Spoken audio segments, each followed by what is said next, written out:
pananglitan bilyonaryo ka unya naay mukiha nimo niya ang silot sa kiha kamatayon kung makonbikto ka niya bilyonaryo ka niya tinuod sa jud kang sadaan ang saman mugamit kag kwarta para subornohan ang husgado o sa imong kaugalingong kabubuton magpakonbikto ka aron patyon. Pero tinuod kang sadana, pero bilyonaryo ka. Pwede nimo nang bayaran tanan diya. Ayan saman, huwag ka mo ipahukmon. Pero bantay ha, ang silot ani, kung magpakonbikto ka, patyon ka.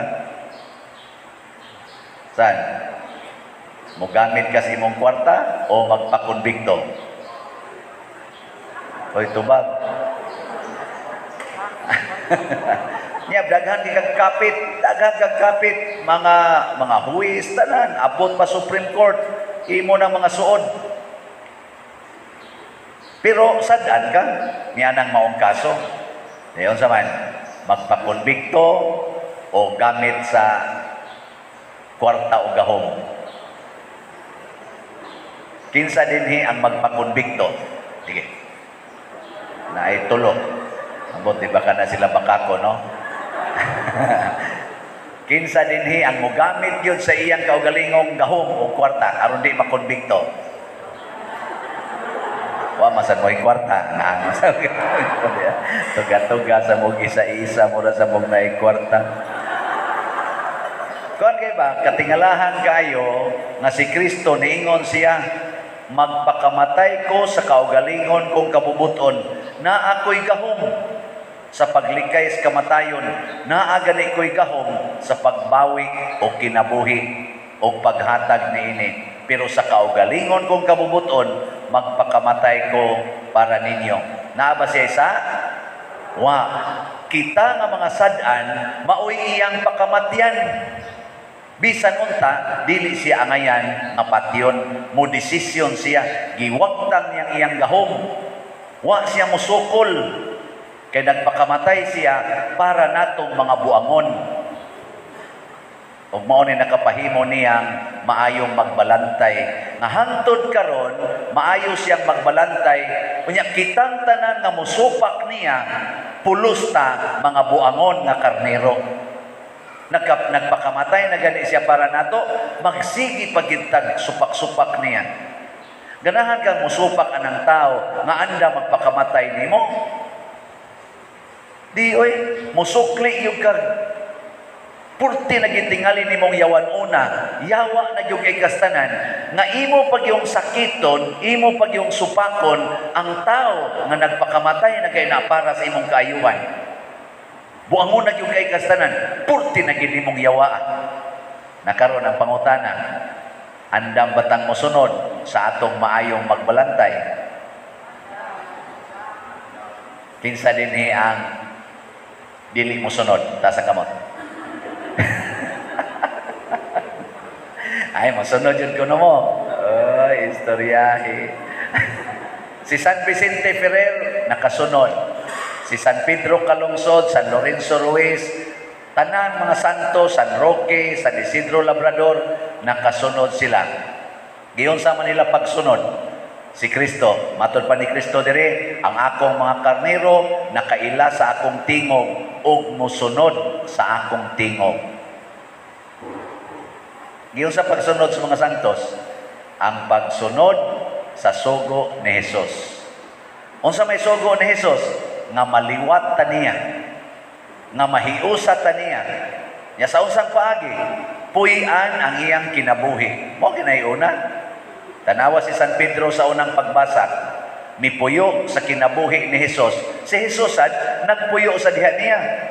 Porting daghanang milagro iyang nahimo.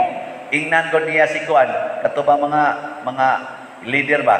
Nangutana mo namo, giunsa namo pagpalakaw kining bakol? Ang gahom sa ngalan ni Jesus nga niya namo, maoy nakapalakaw ani kadtong Jesus nga inyong gilansang sa krus. Siya ra gyud ang makaluwas. Ang iya lang ngalan mao ra gyud bugtong makaluwas nato. Pasabot og papuy-on nato ang ngalan ni Hesus, ang pulong ni Hesus, luwas dayon ta.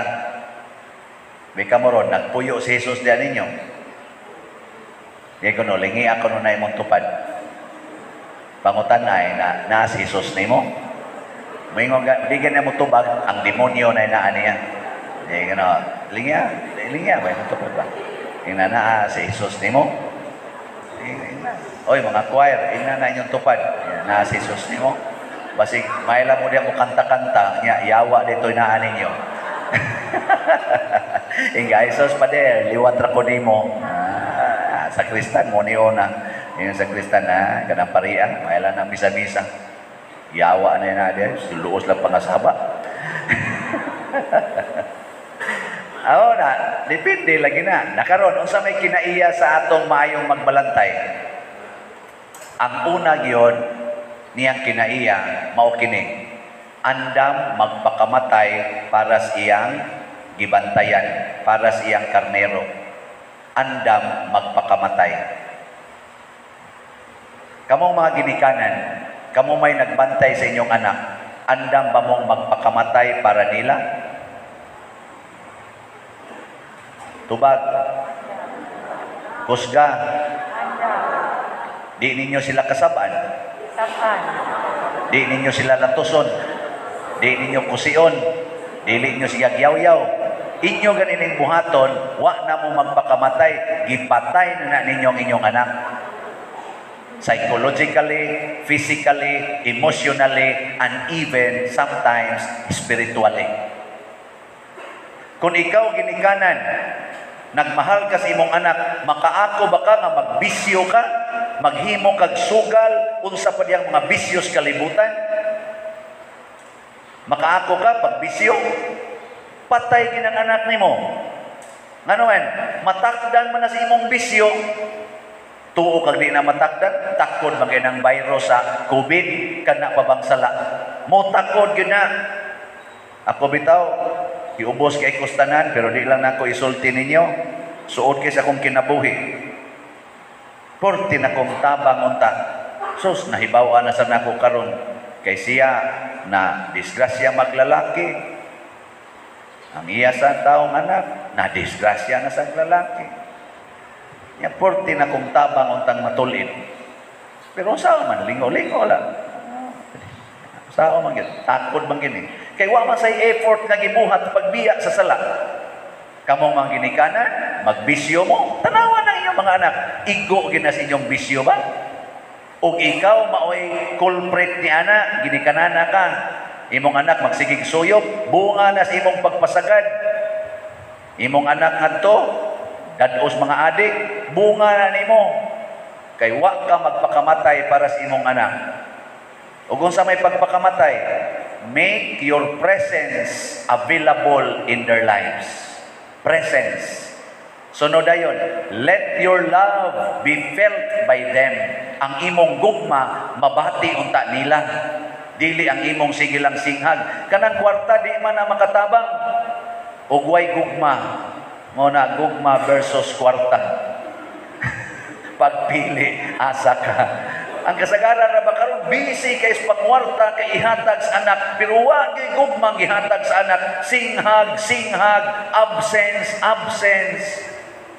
Muna mga anak sad hala lakwat sa sad, di amay kwarta hala, kuyog ta, asa man, camping ta. Kinsa may mong kuyog siya, ang ako. Dream boy. Ato day nga to, magtenten dayon ngadto sa Tumoy's Bukid kay adto kuno mga to kay overlooking ya kisay ko yung dito suod sa tent iyang uyab paris ngadto magtenten sila dito nya unsa may buhaton suod sa tent mga to kangahang nya ini ka to itawag to ambot ang pare o magadto magtento kang madre ambot to sa may tabo no ya bukid kakahuyan ko na daghang kanyang bitin sus mga matak bitin labi na yung bitin nga banakot sus Dali lagi ana makatitanos, burot na yun. Unya sa imong anak, may sa imong duwas bitin. Murag si Adan, murag si Iba ba? May kay mo, amigo kanyang bitin. Ang nakatintal ba yan ni Iba? Bitin ba yan? Bantay mo diyang mga bitina. Awa na ha, maayong magbalantay, make yourself good shepherd sa imong mga anak. Importante kay na. Muna si St. Joseph, pahinungdan ginato, kay si St. Joseph o si Mama Mary, mga maayong magbalantay ni Jesus, muna si Jesus, nakatuman yun sa iyang misyon sa kalibutan, kay niaman si Maria o si Jose nga nag-atima nila. Kamong mga ginikanan, kamo gimayong magbalantay. Sunod ninyo, kaming mga pari. Ayun lang ko ninyong tutuking lain kayo. Basta kaming mga pare, kinahanglan sa anda magpakamatay para ninyo. Dili kay mangwarta diha ninyo. Dili kay magpahimos ninyo. Pero ay lang mo kumpiyansa nako. Basig mo ingon mo, ang kanis father, okay ra gyud ni, harmless ni. So, kumplito ginis arm. Di ni armless ha. Mo nang di sad ko harmless. Tinabangay ta.